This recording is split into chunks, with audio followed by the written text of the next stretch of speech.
Diyos ko, ano ba nangyari dito sa anak ko? Don't worry, he's okay now. Sobrang depressed lang ang pasyente, kaya bumagsak ang body system. But he'll recover in a short while. Don't worry. Diyos ko, salamat ko.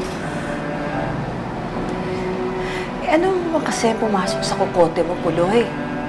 At tinala mo pa tong anak ko sa kasal ng impact ng babae na yun. Pasensya na po rin na. Dahil...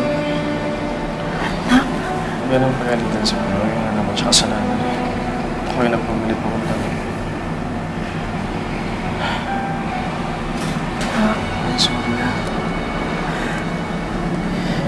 Sinuwi na naman kita.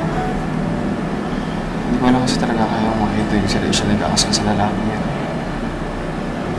Hindi ko kaya. Hindi ko kaya. Nak, pakiusap lang. Huwag ka naman masyadong malungkot. Makakasama yan sa'yo. Basta pangako mo sa akin. Magpapalakas ka. Aalagaan mo sarili mo. Pangako ko rin sa'yo, anak.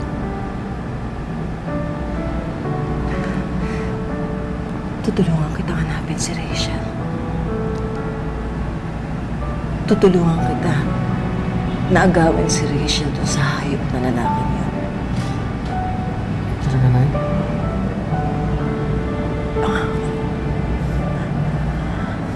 Anak, kung anong ikaliligaya mo. Payag na ako.